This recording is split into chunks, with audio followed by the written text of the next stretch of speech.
മാഷേ നമസ്കാരം. നമസ്കാരം.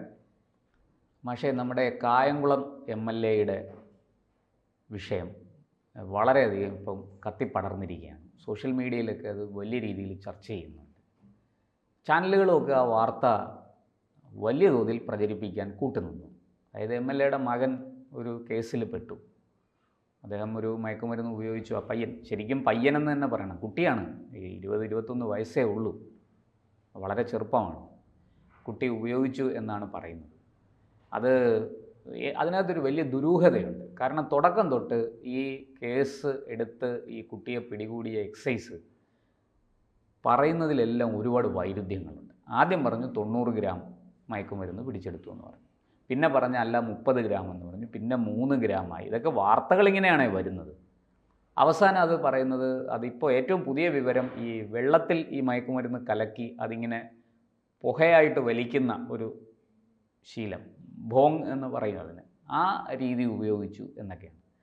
പിന്നീട് കേട്ടൊരു ഇത്, ഈ കുട്ടിയല്ല അത് ഉപയോഗിച്ചത്, ഇയാളുടെ കൂട്ടുകാരനാണിത് ഉപയോഗിച്ചത് എന്ന് ഒരു വാദം.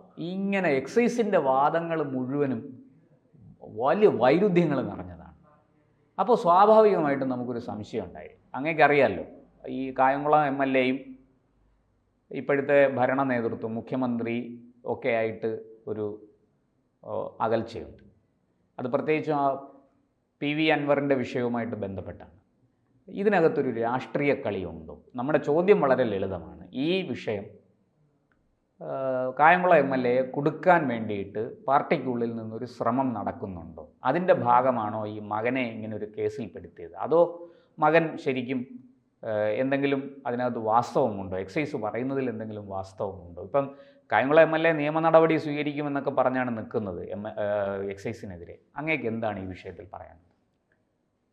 അല്ല, ഇന്നത്തെ രാഷ്ട്രീയത്തിൽ നമുക്ക് ഒരു കാര്യവും മുൻകൂട്ടി പ്രവചിക്കാനായിട്ട് കഴിയുന്നതല്ല. കാരണം രാഷ്ട്രീയത്തിന് യാതൊരു വിധമായിട്ടുള്ള വ്യവസ്ഥയുമില്ല എന്നുള്ളത് വളരെ പ്രധാനപ്പെട്ട കാര്യം.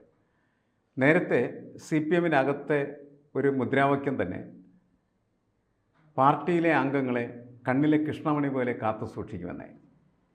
ഇപ്പോൾ നമുക്കറിയാം, അതിനകത്ത് നിരന്തരമായിട്ടുള്ള പാരവെപ്പും കുതികാൽ വിട്ടും വളരെ രൂക്ഷമായിട്ടുള്ള രീതിയിൽ ഉയർന്നു വരികയും പ്രത്യയശാസ്ത്ര വിഷയങ്ങൾക്കപ്പുറമായിട്ട് വ്യക്തി കേന്ദ്രീകൃതവും അധികാര കേന്ദ്രീകൃതവും അഴിമതി ജടിലവുമായ വിഷയങ്ങൾ കൊണ്ട് നിറഞ്ഞതാണ് രാഷ്ട്രീയം എന്ന് നമുക്കറിയാം.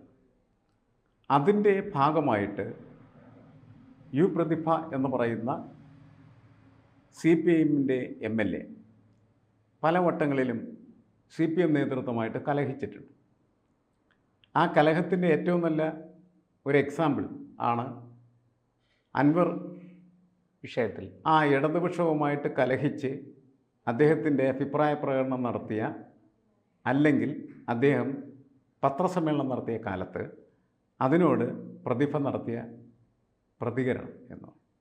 അപ്പം അൻവർ അന്ന് ആദ്യം മുഖ്യമന്ത്രി അച്ഛനാണ്, ബന്ധുവാണ് എന്നൊക്കെ പറഞ്ഞ് കുറേ കഴിയുമ്പോൾ വളരെ രൂക്ഷമായിട്ട് മുഖ്യമന്ത്രിക്കെതിരെ തന്നെ അദ്ദേഹം ആഞ്ഞടിക്കുന്ന കാഴ്ചയാണ്. അതെ. പക്ഷെ മുഖ്യമന്ത്രിക്ക് എതിരെ ആഞ്ഞടിക്കുന്നതിന് മുമ്പ് അൻവർ P. ശശി എന്ന് പറയുന്ന അധികാര കേന്ദ്രത്തിനെതിരെയാണ് ആഞ്ഞടിച്ചത്. അതെ. അപ്പോൾ ആ അധികാര കേന്ദ്രത്തിന് എതിരെ ആഞ്ഞടിച്ചപ്പോഴാണ് പ്രതിഭ അതിനെ സപ്പോർട്ട് ചെയ്ത്. P. അൻവറിനല്ല സപ്പോർട്ട് എന്ന് കൃത്യമായിട്ട് അവർ പറഞ്ഞിട്ടുണ്ടായിരുന്നു. ഈ അധികാര കേന്ദ്രം പാർട്ടിക്കും അതേപോലെ തന്നെ സർക്കാരിനും ഉണ്ടാക്കിക്കൊണ്ടിരിക്കുന്ന പരിക്കുകൾ വളരെ വലുതാണെന്ന് തിരിച്ചറിവിൻ്റെ അടിസ്ഥാനത്തിലാണ് പ്രതിഭ അത്തരത്തിലുള്ള നിലപാടെടുത്തത്. പ്രതിഭയുടെ വാക്കുകൾ ഞാനൊന്ന് ഉദ്ധരിക്കാം. പറഞ്ഞ ഫേസ്ബുക്ക് പോസ്റ്റാണ്. അതായത് അൻവർ, താങ്കളുടെ യുദ്ധം ഒരു വലിയ കൂട്ടുകെട്ടിനെതിരെയാണ് എന്ന വാക്കാണ് ഉപയോഗിച്ചത്. പിന്നീട് അത് കുറച്ച് മയപ്പെടുത്തി, ഞാൻ ആഭ്യന്തര വകുപ്പിനെതിരെ പറഞ്ഞതല്ല, മുഖ്യമന്ത്രി ഇതിൽ നീതി കാണിക്കും എന്നൊക്കെ പറഞ്ഞത് മയപ്പെടുത്താൻ ശ്രമിച്ചു. പക്ഷേ ആദ്യത്തെ പോസ്റ്റ് ധൈര്യമായി മുന്നോട്ട് പോകൂ, ഞാൻ പിന്തുണയ്ക്കുന്നു, പ്രിയപ്പെട്ട അൻവർ, പോരാട്ടം, അങ്ങയുടെ പോരാട്ടം വലിയ കൂട്ടുകെട്ടിനെതിരെയാണ്, പിന്തുണ എന്നാണ് ആ ഒറ്റ വരി പോസ്റ്റ്. അല്ല, ആ ഒറ്റ വരിയിൽ എല്ലാം അടങ്ങിയിരിക്കുകയാണ്. കാരണം എന്ന് വെച്ചാൽ മുഖ്യമന്ത്രിയും അതേപോലെ തന്നെ അദ്ദേഹത്തിൻ്റെ പൊളിറ്റിക്കൽ സെക്രട്ടറി P. ശശിയും തമ്മിലുള്ള അസാധാരണമായിട്ടുള്ള ബന്ധം എന്ന് പറയുന്നത് വലിയ തരത്തിൽ അഴിമതിക്കും അതേപോലെ തന്നെ ഈ ഓരോ അവർക്ക് താല്പര്യമുള്ളതായിട്ടുള്ള ആളുകളെ ഓരോ അധികാര സ്ഥാനങ്ങളിൽ എത്തിക്കുന്നതിനൊക്കെ വേണ്ടി നടത്തുകയായിട്ടുള്ള സ്വജനപക്ഷപാത പ്രക്രിയയുടെ ഒരു ഭാഗമായിരുന്നു. എന്നുവെച്ചാൽ രണ്ട് തരത്തിലാണ് ആ കൂട്ടുകെട്ട് അതീവ ശക്തമായി തീരുന്നത്. ഒന്ന് അഴിമതിക്ക്, രണ്ടാമത് സ്വജനപക്ഷപാതത്തിന്. സ്വജനപക്ഷവും അഴിമതിയുടെ മറ്റൊരു രൂപമാണ്. അപ്പോൾ അതിനെതിരെയാണ് അൻവർ പ്രതികരിച്ചത്. അതുകൊണ്ട് ആ പോരാട്ടത്തിന് പിന്തുണ എന്നതായിരുന്നു പ്രതിഭയുടെ വാചകം. പക്ഷേ ഒരു സാധാരണ രീതിയിൽ CPIൻ്റെ ഒരു MLAയും ഇങ്ങനെ സംഭവവികാസങ്ങൾ ഉണ്ടാകുന്ന സമയത്ത് പ്രതികരിക്കാൻ പാടില്ല. കാരണം അത് അവരുടെ പാർട്ടിയുടെ അച്ചടക്കത്തിന് എതിരാണ്. കാരണം അവർക്ക് പറയാനുള്ള കാര്യങ്ങൾ പറയാൻ അവർക്ക് പാർട്ടിയിൽ വേദിയുണ്ട്, അവിടെ കൃത്യമായിട്ട് കാര്യങ്ങൾ പറയാം. പക്ഷെ കുറേ കാലമായിട്ട് ഇതൊന്നും എങ്ങും നടക്കുന്നില്ല. അത് പറയാൻ അവസരം കിട്ടാത്തതാണോ ഇങ്ങനെ ഒരു എങ്ങും അവസരമില്ല, ഒന്നുമില്ല. ഇതൊക്കെ പറച്ചിൽ മാത്രമേ ഇപ്പോൾ ഉള്ളൂ കുറേ കാലമായിട്ട്. അങ്ങനെ ഈ CPMൻ്റെ ഒരു ആഭ്യന്തര രാഷ്ട്രീയത്തിൽ വലിയ തരത്തിൽ പ്രതിപക്ഷത്ത് നിൽക്കുന്ന ഒരു വ്യക്തിയാണ് പ്രതിഭ എന്നുള്ളതായിരുന്നു നമ്മൾ മനസ്സിലാക്കണം. അപ്പോഴാണ് അദ്ദേഹത്തിൻ്റെ പ്രതിഭയുടെ മകൻ മയക്കുമരുന്ന് കേസുമായി ബന്ധപ്പെട്ട് അറസ്റ്റിലാകും. അങ്ങനെ അയാൾ അറസ്റ്റിലാകുന്നുണ്ടെങ്കിൽ തീർച്ചയായിട്ടും ആ പയ്യൻ്റെ കൂട്ടുകെട്ട് നല്ലതല്ല എന്നുള്ള കാര്യത്തിൽ ആർക്കും സംശയം വേണ്ട എന്നുള്ള അഭിപ്രായക്കാരാണ് ഞാൻ. നല്ല സാധ്യതയുണ്ട്. എന്നാൽ തീർച്ചയായിട്ടും നമ്മൾ ഭരണകൂടത്തിനെതിരെ യുദ്ധം ചെയ്യാൻ ഇറങ്ങിത്തിരിക്കുമ്പോൾ ഉള്ള വലിയ പ്രശ്നം എന്താണ്? നമ്മൾ വളരെ ക്ലീനായിരിക്കണം. നമ്മളുടെ കൂടെ നിൽക്കുന്നവർ, നമ്മളുടെ ബന്ധുക്കൾ, ഭർത്താവ്, സുഹൃത്തുക്കൾ, കുടുംബം, അവരൊക്കെ നാളെ വിചാരണ ചെയ്യപ്പെടാനും അതുപോലെ കേസിൽപ്പെടാനും ഒക്കെ ആയിട്ടുള്ള സാധ്യതയുണ്ട്. അപ്പോൾ അവർ ഒരു കാരണവശാലും ഒരു തരത്തിലുള്ള കുഴപ്പം പിടിച്ചതായിട്ടുള്ള അവസ്ഥകളിൽ എത്തപ്പെടാൻ പാടില്ല എന്നുള്ളത് പ്രതിഭ വളരെ ജാഗ്രത കാണിച്ചിട്ടില്ല. അതല്ലെങ്കിൽ പിള്ളേരിങ്ങനെയൊക്കെയാണ്. പിള്ളേരങ്ങനെ ആകുന്നത് നല്ലതല്ല നമ്മളുടെ കാലഘട്ടത്തിൽ. കാരണം നമ്മളിന്ന് കേരളത്തിൽ തന്നെ ഏറ്റവും ശക്തമായിട്ട് ഉയർന്നു വരുന്ന ഒരു മുദ്രാവാക്യം എന്ന് പറയുന്നത് ഡ്രഗ്സിനെതിരെ നമ്മൾ യുദ്ധം ചെയ്യണമെന്നാണ്. സേ നോ ടു ഡ്രഗ്സ് എന്ന് പറയുന്നത് എല്ലാ ക്യാമ്പസുകളിലെയും മുദ്രാവാക്യമാണ്.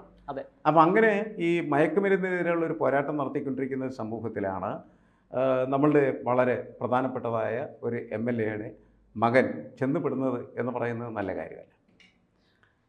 അതിനെ ആ രീതിയിൽ തന്നെ അതിൻ്റെ മോശമായിട്ടുള്ള അഴുക്ക് നിറഞ്ഞിരിക്കുന്ന അവസ്ഥയെ നമ്മൾ മനസ്സിലാക്കുകയും അത് തിരുത്തുകയും ചെയ്യേണ്ടത് ആവശ്യമാണ്. പക്ഷേ ഇതിനകത്ത് CPMനകത്തുള്ള ഇന്നർ പൊളിറ്റിക്സ് കടന്നു വരികയും അതിനെ വളരെ മോശമായിട്ടുള്ള രീതിയിലേക്ക് കൊണ്ടുപോവുകയും ചെയ്യുന്നു എന്നുകൂടി അവസരം പ്രയോജനപ്പെടുത്തി. അതാണ് പ്രശ്നം. ഇന്നർ പൊളിറ്റിക്സ് ആണ് ഈ എക്സൈസിൻ്റെ പല രീതിയിലുള്ള വർത്തമാനങ്ങൾക്ക് വൈരുദ്ധ്യങ്ങൾക്ക് കാരണം. അതെ, 90 ഗ്രാം 3 ഗ്രാമാവുകയും പിന്നെ ആവിയായി പോവുകയും ചെയ്യുന്ന സ്ഥിതി ഉണ്ടാകുന്നത് ഈ പൊളിറ്റിക്സ്, ഇന്നർ പൊളിറ്റിക്സ് ആണ് അതിൻ്റെ പുറകെ.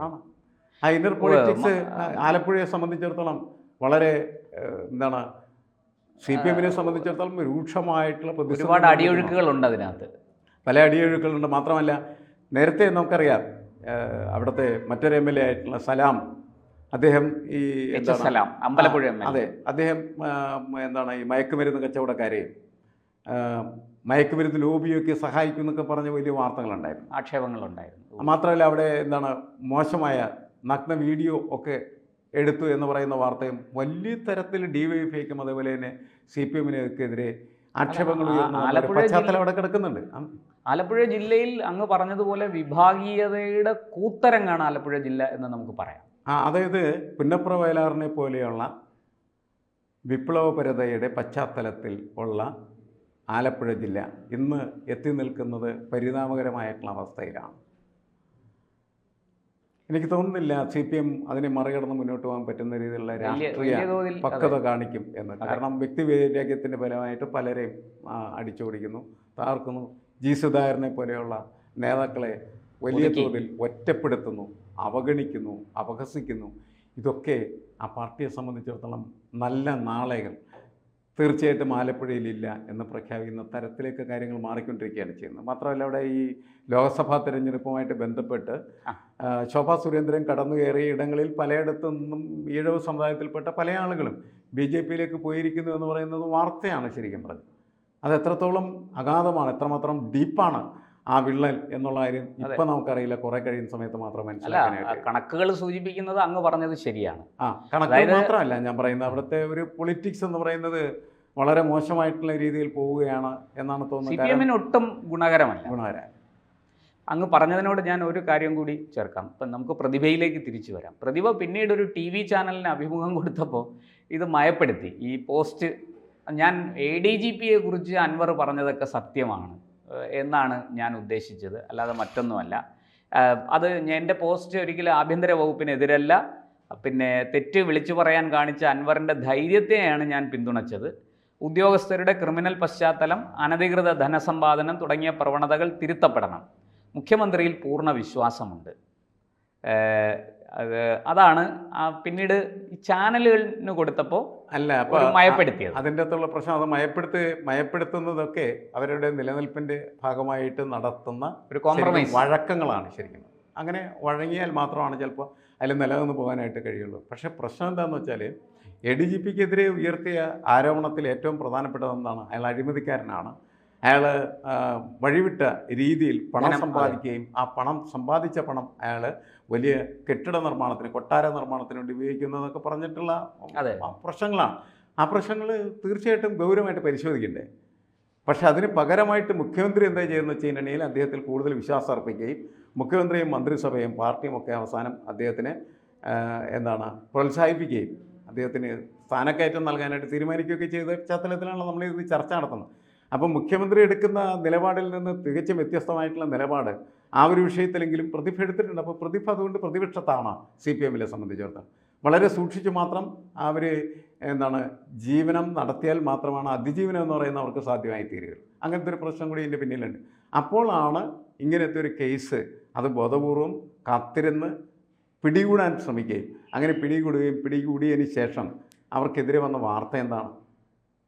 പ്രതിഭ MLAയുടെ മകൻ മയക്കുമരുന്ന് കേസിൽ പിടിയിലായി എന്ന് പറഞ്ഞിട്ടാണ്. അങ്ങനെയാണ് ആ വാർത്ത വരുന്നത്. ആ വാർത്ത വന്ന ചാനലിന്, അല്ലെങ്കിൽ വാർത്ത കൊടുത്ത ചാനലിനെതിരെ പിന്നീട് പ്രതിഭ പൊട്ടിത്തെറിക്കുകയാണ്. പൊട്ടിത്തെറിച്ചിട്ട് എന്ത് കാര്യം? മകൻ ആ ഗ്യാങ്ങിൽ പെട്ടത് തന്നെ അവരെ സംബന്ധിച്ചിടത്തോളം അവരുടെ നില പരിങ്ങലിലാക്കുന്നു. എതിരാളികൾക്ക് അതൊരു അവസരമാണ്. അതെ, എതിരാളികൾ തീർച്ചയായിട്ടും അവസരമാക്കും. എതിരാളികളിലെ ഷോർട്ട് നാംസ് നമ്മൾ പറയുന്ന തരത്തിലുള്ള ഒരു വരി കൂടെ ഞാൻ പറയാം. ഈ പ്രതിഭയുടെ രാഷ്ട്രീയ എതിരാളികളല്ല ഈ വിഷയം ഉയർത്തിപ്പിടിച്ച് വന്നിരിക്കുന്നത്. അവരാരും ഇതിനെക്കുറിച്ച് മിണ്ടുന്ന പോലുമില്ല. സാധാരണ രാഷ്ട്രീയ എതിരാളികളാണല്ലോ അവസരം മുതലെടുക്കാൻ. BJPക്കാരും കാര്യമായിട്ട് ഒരു അക്ഷരവും പറഞ്ഞിട്ടില്ല. ഇപ്പോഴും അവരുടെ പ്രതികരണം നമുക്ക് വളരെ തണുത്തതാണ്. അവരൊരു അക്ഷരം മിണ്ടുന്നില്ല. പക്ഷെ പാർട്ടിക്കുള്ളിൽ നിന്ന് പ്രതിഭയ്ക്ക് വലിയ തോതിൽ വെല്ലുവിളികളുണ്ടെന്ന് ഈ സംഭവങ്ങൾ തെളിയിക്കുന്നു. അല്ല, പാർട്ടിക്കകത്തുള്ള അവരുടെ പതിയിരിക്കുന്ന ശത്രുക്കൾ അത് അവരുടെ പത്തി വിരിച്ച് അല്ലെങ്കിൽ പണം വിരിച്ച് ആടുന്ന കാഴ്ച നമ്മൾ കാണുന്നത്. ഇവരെ എങ്ങനെ ഇല്ലാതാക്കും, ഉന്മൂലനം ചെയ്യും, അതിനുവേണ്ടി ഇതെങ്ങനെ ഉപയോഗിക്കാം. ഇത്തരത്തിലുള്ള ഉന്മൂലന പ്രക്രിയകൾ വളർന്നാണ് CPM ഇത്തരത്തിലായി തീർന്നത്. ഒരു വിധത്തിൽ കൊള്ളാവുന്നതായിട്ടുള്ള നേതാക്കൾ ഏത് പ്രദേശത്തുണ്ടെങ്കിലും അവരെ ഏതെങ്കിലും രീതിയിൽ വെട്ടി പുറത്താക്കും. അധികാരത്തിൻ്റെ തണലിൽ അതുപയോഗിച്ച് വളരുന്നതായിട്ടുള്ള മാഫിയ സംഘങ്ങളാണെന്ന് വെച്ചാൽ അവർ പഴയ കാലത്ത് പറഞ്ഞ പോലെ പന പോലെ വളർത്തും. കാരണം എന്ന് വെച്ചാൽ അധികാരത്തെ അവരൊരിക്കലും ചോദ്യം ചെയ്യില്ല. അധികാരം ഉപയോഗിച്ച് അവൻ്റെ സാമ്രാജ്യം വലുതാക്കും എന്ന് മാത്രമേ ഉള്ളൂ.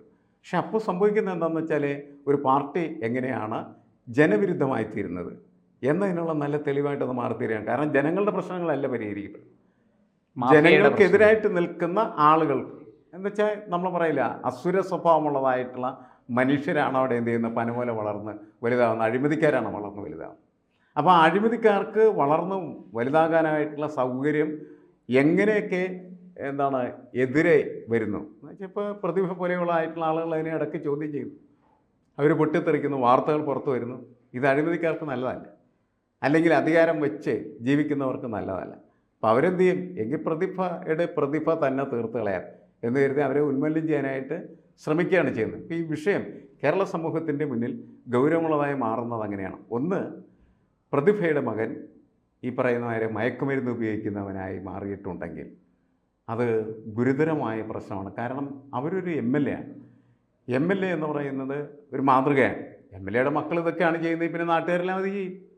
നമുക്ക് സ്കൂളുകളിലും കോളേജുകളിലും പോയിട്ട് നിങ്ങളെ ലഹരി ഉപയോഗിക്കരുതെന്ന് പറയാനായിട്ട് പറ്റില്ല. കുട്ടികൾ ഉപയോഗിക്കും അല്ലേ? പ്രതിഭ അങ്ങനെയൊക്കെ പറഞ്ഞാൽ ചോദിക്കും, നിങ്ങളുടെ മകൻ അതല്ലേ ഉപയോഗിക്കുന്നത്? നിങ്ങളുടെ ഭരണകൂടത്തോട് ചോദിക്കും, നിങ്ങളുടെ ഭരിക്കുന്ന പാർട്ടിയുടെ MLAയുടെ മക്കളുടെ പണി ഇതില്ലേ, പിന്നെ ഞങ്ങളാന്നാക്കാൻ നിങ്ങളെന്തിനാണ് വരുന്നത് എന്ന് ചോദിക്കാനുള്ള സാധ്യത വളരെ കൂടുതലാണ്. വലിയ ചോദ്യം. അപ്പോൾ അതൊരു വലിയ ക്വസ്റ്റ്യനാണ് ഒന്ന്. രണ്ടാമത്തത്, ബോധപൂർവമായിട്ട് അവരുടെ മകൻ, അവൻ്റെ കൂട്ടുകാരായിട്ടുള്ള ആളുകൾ അതിൽ ഇവനെ പെടുത്തി ഇവനെ ഇല്ലായ്മ ചെയ്യാനും ഇവനെ ഇല്ലായ്മ ചെയ്യുന്ന വഴി പ്രതിഭ ഇല്ലായ്മ ചെയ്യാനുമാണ് ശ്രമിക്കുന്നതെന്നുള്ള ചോദ്യം. ഈ രണ്ട് ചോദ്യം വളരെ ഗൗരവമായിട്ട് നമ്മുടെ സമൂഹത്തിന് മുന്നിൽ ഇപ്പം നിൽക്കുന്നുണ്ട്. കുറച്ച് ദിവസങ്ങൾ കഴിഞ്ഞാൽ മാത്രമാണ് നമുക്കതിൽ സത്യാവസ്ഥയുടെ എന്തെങ്കിലും അറ്റം കാണാനായിട്ട് കഴിയും. എന്തായാലും ഇപ്പോൾ നിയമ നടപടിക്ക് ഒരുങ്ങിയിരിക്കുകയാണ് MLA എക്സൈസിനെതിരെ. അതെന്തായി തീരുമെന്നറിയാം. കോടതിയിൽ 3-ാം തീയതി എന്തോ മറ്റോ ഈ കേസ് വരുന്നുണ്ട്, പരിഗണിക്കുന്നുണ്ട് കോടതി. കാത്തിരുന്ന് കാണാം.